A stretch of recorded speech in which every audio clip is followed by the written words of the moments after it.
Hey everybody, I wanted to share something that's on my heart. This actually is a tree in my neighbor's yard. And about 3 years ago, we had a really bad storm, a big windstorm, and a lot of trees fell down around town. Now, this tree stood firm, but up towards the top, you can see a few of them bent down. There was a pretty good sized branch that broke off, but it didn't fall. It held on. And the crazy thing is, as you can see, a little bit of a bend about halfway up that branch there, that limb is still there. And it was for a really, really, really long time. And it has been.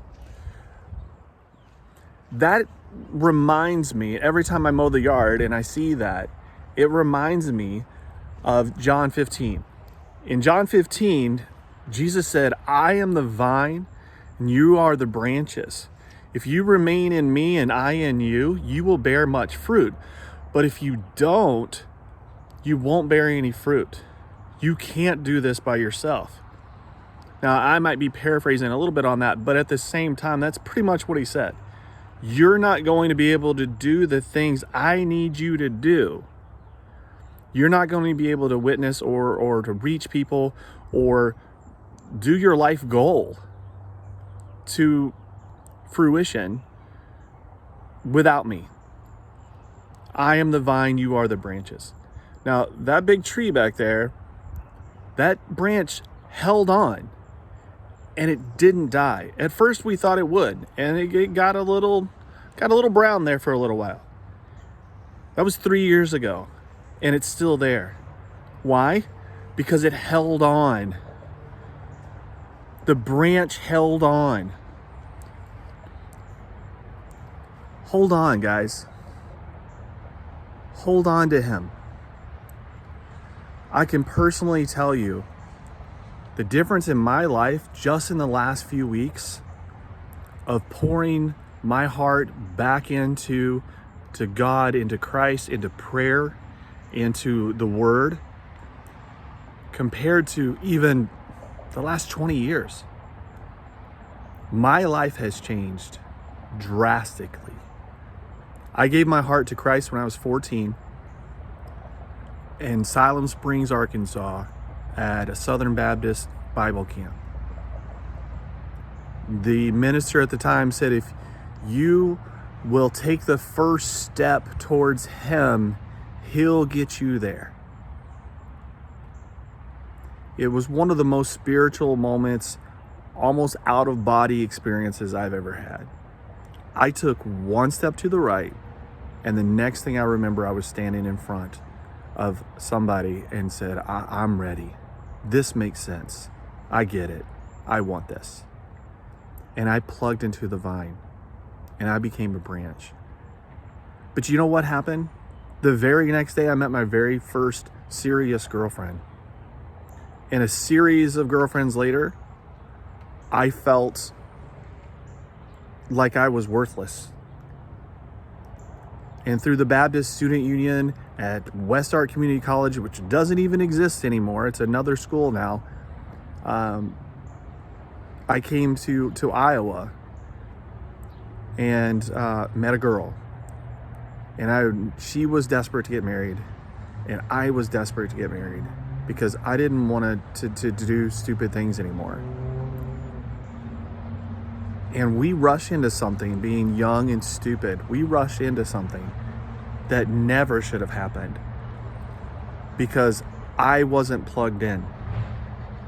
I was focused on me. I was focused on my life and what I needed. And I rushed into something that the voices in my head, the spirit in my head, over and over, time and time again, screamed, don't do this. I had family members and friends like, what are you doing? But I'm like, I need this. I got to do this. I got to do this. 3.5 years later, I was so miserable, sad, depressed. I gained over 50 pounds in 3 years. Now, I was only 155 pounds when I got married at 20. That's skinny. Talk about being a scarecrow. But 50 pounds, I was sad. And I was playing golf with my dad, and had gone down to visit for my cousin's wedding. And out of the blue, my father said, I would rather see you divorced and happy than watch you fall apart the rest of your life. My dad had never said something like that. He's a good guy. He's a really good Christian man, but he had never said something like that. Because growing up in a Southern Baptist church, divorce, I know it's wrong. And that was all I could think of is this is wrong. I've gotten myself into something. I've got to find a way to make it better. And the more I tried, the worse it got. Counseling made it even worse. Because it wasn't meant to be. It should have never happened. And the reason it happened, because I wasn't plugged into the vine. I was young and stupid and selfish. That was over 20 years ago, 25 years ago. And here I am now, still in Iowa, but God led me to the woman of my dreams. The first time I saw her, I told myself, I'm gonna marry that girl. That's her. That's the girl I dreamed about. That's the blonde hair, green-eyed girl I've always wanted. That's her. And God sent her my way. 4 kids later, 3 houses later, and I don't know how many minivans later. Here we are. But it hasn't been a pleasure cruise. We're not wealthy. I'm a teacher, she's a nurse. We just do what we can to provide for our 4 kids. And God has blessed us with a really nice house that we got very fortunate to get. And we prayed about selling our old house and we didn't know what to do. And we found a good Christian realtor that we knew well. And she came over and looked at the house and took pictures. And we got all ready to sell it. And she left. And I kid you not, 30 seconds after she left, she called me and said, I'm coming back.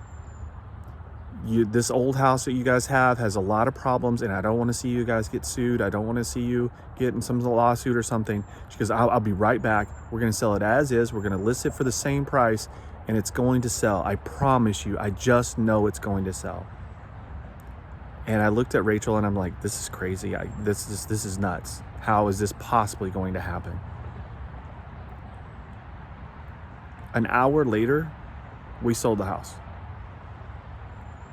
And we sold it for enough, more than what we thought we would ever get for it, that we were able to get the house that we had. And the house that we had was about $50,000 less than what it should have been listed for, because the family needed out of it and they needed to move on with their life. And I look at it now, it was God. It was the vine and we were the branches. When I walked into this house the very first time, I said, I'm home. When I saw the garage and the workbench, I said, I'm home. This is it. This is where we're going to stay. And the more we plug into the vine, the more fruit we bear. And the more people come to us and share their story with us. And the more opportunities we have to share our stories with them and to pour Christ into their lives as well. Hey, if you get a chance, guys, plug into the vine. If you're a branch that's been broken like the tree behind me, don't let go. You hold on with everything you've got. No matter what's going on, don't let go. Because I know what it's like to hit the ground. But I also know what it's like to stay plugged in and be mended and to be made whole. Hey, God bless you this day. I hope each of you stay safe. Shout out to my family down south. Thanks for raising me right. Hey, I love you guys all. Stay safe. Watch for more videos. Next time, maybe we'll talk a little bit more about some woodworking. Hey, have a great day. If you like us, click subscribe. It's up there on the side of the screen. Otherwise, see on our other videos and see what's new. Hey, take care. Check us out at evansfamilywoodworking.com. We're working on that website. Not very good at technology. My kids are helping me. We're also on Instagram and we do sell a lot of our stuff. We just got on Etsy. We do have a Venmo. All that information will be on our website or on our YouTube channel. Hey, take care, guys.